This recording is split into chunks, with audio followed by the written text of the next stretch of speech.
रफ़ी साहब का ये गाना रिकॉर्ड करने के लिए जब शंकर जयकिशन घबरा रहे थे, कौन सा गाना था, शंकर जयकिशन क्यों घबरा गए थे रफ़ी साहब की आवाज़ में ये गाना रिकॉर्ड करवाने में, आज इस पर बात करेंगे। गाने के बारे में बताऊंगा, ये किस्सा बताऊंगा क्यों शंकर जयकिशन घबराए थे।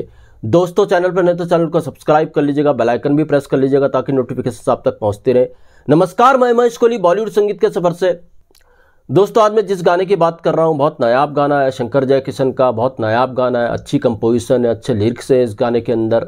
मगर शंकर जयकिशन साहब रफ़ी साहब से इस गाने को रिकॉर्ड करवाने में बहुत ज़्यादा घबरा रहे थे। कैसे ये सब हुआ था, बात करते हैं सबसे पहले रफ़ी साहब की। रफ़ी साहब 1944 में हिंदी फिल्म जगत में उन्होंने एंट्री की, हिंदी फिल्म संगीत जगत में उन्होंने गाना शुरू किया। 44 की बात है, रफ़ी साहब ने नौशाद साहब के म्यूजिक डायरेक्शन में एक कोरस में गाना गाया था। उसके बाद ये सिलसिला चलता रहा। नौशाद साहब के म्यूजिक डायरेक्शन में फिर रफ़ी साहब ने केएल सहगल के साथ भी गाया। आगे रफ़ी साहब को फिर एक गाना मिलता है, तेरा खिलौना टूटा रे बालक। 1944 से 1948 तक रफ़ी साहब की अच्छी खासी इमेज बन गई थी। रफ़ी साहब एक बड़ा नाम बन चुके थे। 48 में गाना आता है, सुनो सुनो ए दुनिया वालों बापू की एक अमर कहानी। काफ़ी हाई पिच का ये गाना था और रफ़ी साहब की पिच का अंदाज़ा हर म्यूजिक डायरेक्टर को लग गया था कि हाई पिच पे रफ़ी साहब की आवाज़ ही काम कर सकती है। रफ़ी साहब सबके चहेते सिंगर बन चुके थे। अब शंकर जयकिशन साहब, दोस्तों, राज कपूर साहब ने जब आग मूवी बनाई थी तो आग मूवी में म्यूजिक डायरेक्टर थे राम गांगुली। राज कपूर साहब की इस फिल्म बनाने के बाद राम गांगुली से कुछ कहा सुनी हो गई। राज कपूर साहब को जो अगली फिल्म बनानी थी यानी बरसात के लिए उन्हें नए म्यूजिक डायरेक्टर्स चाहिए थे, नई संगीत की जो टीम थी वो चाहिए थी। तो बरसात के लिए कहते हैं पहले राज कपूर साहब ने चुना था सिर्फ और सिर्फ शंकर साहब को। किसी ने सजेस्ट कराया था उनको शंकर साहब का नाम। जयकिशन साहब बरसात में पहले नहीं आ रहे थे। शंकर और जयकिशन दोनों बरसात से पहले अलग अलग नाम थे। तो खैर, जब शंकर साहब से बात की गई बरसात में संगीत देने के लिए, तो तब तक शंकर जयकिशन के साथ अच्छी खासी ट्यूनिंग बना चुके थे। शंकर साहब को लगता था जयकिशन अगर उनके साथ संगीत देंगे तो अच्छा रहेगा। जब बरसात के संगीत की बात करी शंकर साहब से तो शंकर साहब ने साफ कह दिया वो बरसात तभी करेंगे राज कपूर साहब की जब उनके साथ जयकिशन भी आएंगे। इस तरीके से इस जोड़ी को बतौर संगीतकार इंट्रोड्यूस किया गया बरसात फिल्म से। दोनों इंडिपेंडेंट म्यूजिक डायरेक्टर बन चुके थे बरसात से, बहुत बड़े म्यूजिक डायरेक्टर बन चुके थे बरसात से। मगर जब बरसात का संगीत तैयार कर रहे थे शंकर जयकिशन, बरसात के एक से एक नायाब गाने शंकर जयकिशन बना चुके थे।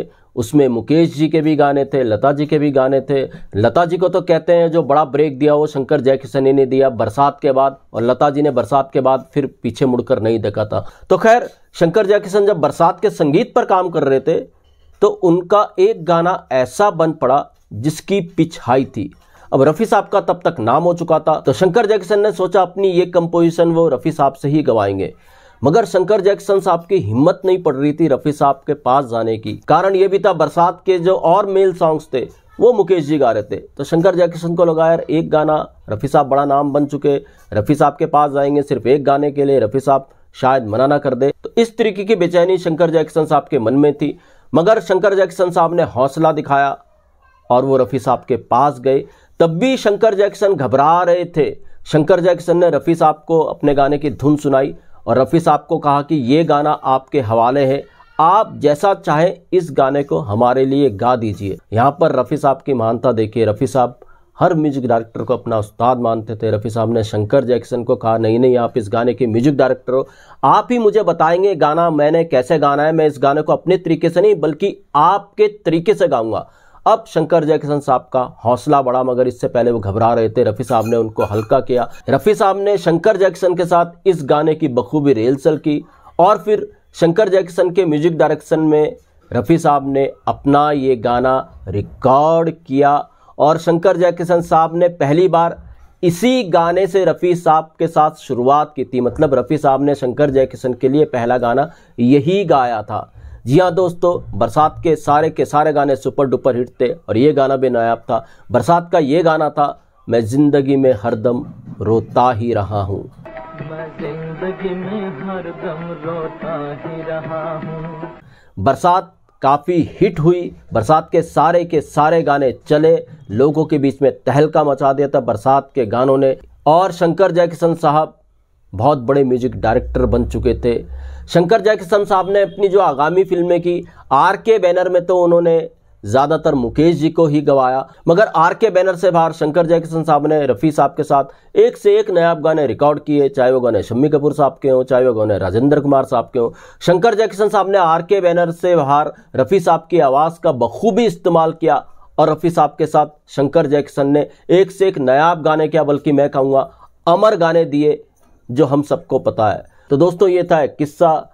शंकर जयकिशन घबरा रहे थे रफ़ी साहब से मैं ज़िंदगी में हरदम रोता ही रहा हूँ इस गाने को रिकॉर्ड करवाने से। रफ़ी साहब ने शंकर जयकिशन को हल्का, उनको समझाया कि म्यूजिक डायरेक्टर आप हो, आपके कहने पर ही मैं ये गाना रिकॉर्ड करूँगा, आप जैसा चाहेंगे मैं वैसे ही गाऊँगा, अपने तरीके से मैं ये गाना नहीं गाऊँगा। तो शंकर जयकिशन ने बखूबी फिर इस गाने को रिकॉर्ड किया। तो दोस्तों, ऐसे भी किस्से वैसे किस्से मैं आपके लिए लेकर के आता रहूँगा। वहीं इसको दीजिएगा इजाज़त। Goodbye, good luck and take care.